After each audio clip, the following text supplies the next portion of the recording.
Greetings fellow guitar travellers and musicians everywhere, it's Rowan J. Parker here and welcome to another episode of Music Theory 101. Now today we're going to be looking at a very unusual scale. It's called the Harmonic Major scale. Yes, that's right, you heard me correctly, not Harmonic Minor, Harmonic Major. And there's quite a bit to learn for this scale, so we'll split the video up into two parts. Today we're going to be looking at the construction of the scale, its harmonisation in triads and sevenths, and then in part two we're going to go on and give you all the modes for the scale and then also some sample chord progressions over which you can improvise. So it should be a lot of fun. Let's get straight down to it. Music Theory 101, Harmonic Major. Let's rock!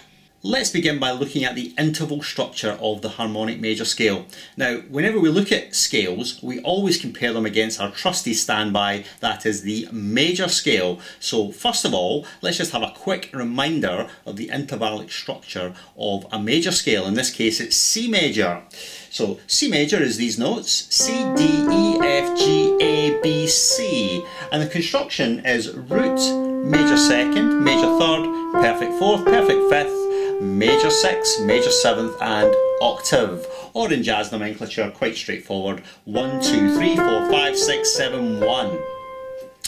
Okay, the harmonic major scale differs from the major scale in only one respect, and that is the sixth degree of the scale is lowered or flattened one semitone. So if we do that to our major scale, we'll produce a harmonic major scale. So let's have a quick listen.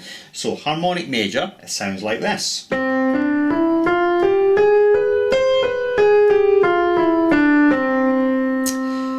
Which is initially a little bit unusual sounding and a slightly tricky sound to get into the ear. It sounds a bit like a major scale gone wrong, or possibly a harmonic minor scale that's been twisted beyond belief. However, as we'll see when we really look at the scale carefully, it does have some really great melodic possibilities. So let's give you the construction formula for the scale, both in traditional intervals and also in our jazz nomenclature. So in traditional intervals we have root, major second, major third, perfect fourth, perfect fifth, minor sixth, major seventh and octave. And then in jazz intervals or jazz nomenclature, 1, 2, 3, 4, 5, flat 6, 7 and 1. And just to stress again the notes the scale contains, C, D, E, F, G, A flat, so flat 6, B and C.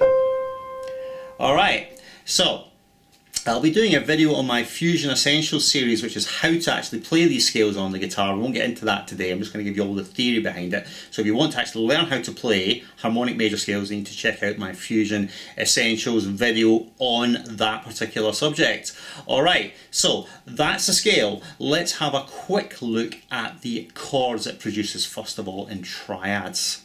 When we begin to harmonise a scale, it produces some rather interesting chords and a rather unique chord scale. So let's dive straight in and start the harmonisation. The first degree of the scale is C. I'm going to build up first of all our triad upon C. So taking the root, the third and the fifth is the notes of C, E, G. As you probably know, C, E, G spells a C major chord. So first chord in the key of C harmonic major is unsurprisingly C major. The second degree is built upon the note of D and it contains these notes, D, F and A flat. Now if you've got reasonable ears you should be able to tell that is a diminished triad, construction being root, minor third and diminished fifth. So the second chord of the key produces a diminished triad. The third chord of the key built on the third degree is E and contains these notes, E, G and B, which is an E minor triad. So the third chord in the key of C harmonic major is E minor. And then on to the fourth chord. Now we know in major harmony the fourth chord is usually a major chord. However, in harmonic major we'll find it isn't. So let's have a look. We've got F and then a third up A flat and then a fifth above that is C. F, A flat and C I do believe spells the chord of F minor. So the fourth chord in the key is minor. And then on to the fifth degree built upon the note of G. It is G and then B and then D, which is a G major triad. And then the next chord is built upon the flattened sixth degree, that is A flat, and we have A flat and then C and then E. Rather unusual triad. This one is augmented, an augmented triad, so slightly bizarre. And the seventh degree built upon the note of B, we have B, D and F, and this would be a B diminished triad. So if we run through the entire chord scale, we have C major, and then D diminished, then E minor, and then F minor, G major, A flat augmented, ooch, and then B diminished, and then back to C. So you can probably tell that when we play all the chords consecutively, they don't necessarily hang together that fantastically well. So the harmonic major scale is another example of a scale where we take the scale to play over particular chords or specific chords, though, as we'll see later on in part 2, it does support a couple of fairly common chord progressions, so we can actually use it that way as well. Alright, so to summarise, in triads the chord scale is major, diminished, minor, minor, major, augmented, and then another diminished chord. Alright, that's the harmonisation in triads. Now let's look at the harmonisation in sevenths. Okay, let's harmonise this bad boy in sevenths now. So returning to the first degree of the scale, C, the harmonisation 1, 3, 5, 7, the notes of C, E, G and B, and that is a C major seventh chord. So first chord in the key, C harmonic major, is C major 7.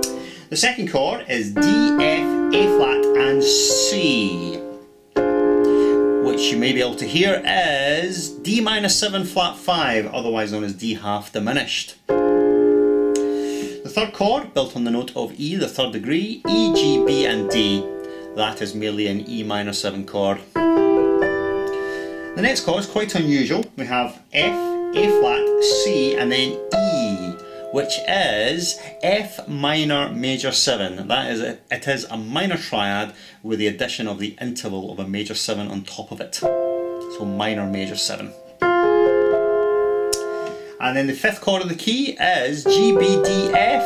That is good old G dominant 7, G7. Next chord, again a rather unusual one, A flat, C, E, and then we've got the last note, which would be G, which is A flat major 7 sharp 5, or A flat major 7 augmented. This chord also gets generated by the melodic minor scale, but here it's making an appearance in harmonic major.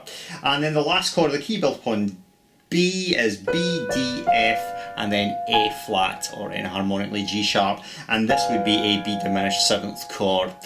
Alright, and if we go up again, we're returning to C major 7. So just to summarise, the harmonised chord scale for C harmonic major is major 7, minor 7 flat 5, minor 7, minor major 7, dominant 7, major 7 sharp 5 or major 7 augmented, and then diminished 7th. So again, a rather interesting and bizarre chord scale. Alright, that concludes the harmonisation of the scale in sevenths.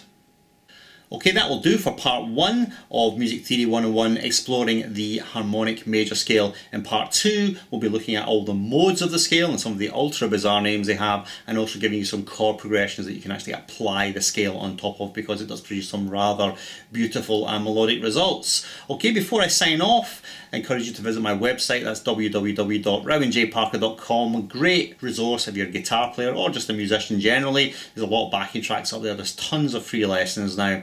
You can book Skype lessons through the website. You can also subscribe to the website just by sticking your email address in the subscribe box. Hit subscribe and you get lots of free additional goodness, completely free. You won't get it anywhere else. I'm not putting it on YouTube or anywhere else. Alright, so subscribe to the website. What else can I tell you? I do have some products for sale on the website, so if you want to help me out, support me financially, that would be fantastic. Struggling musician, etc, etc. There's lots of things you can buy on the website, all for instant download at very reasonable prices. What else can I tell you? You can follow me on SoundCloud. That's Rowan-Parker. I've got tons of free backing tracks on SoundCloud. You can download them all. You can get me on Facebook. Rowan J. Parker is a Facebook page you can like if you like, and also on Twitter if you want to follow me on Twitter, though I don't really use it, so don't bother. Alright, that's it. I'll see you next week for the second part of Music Theory 101, the harmonic major scale even. Until then, Rowan J. Parker signing off. Farewell.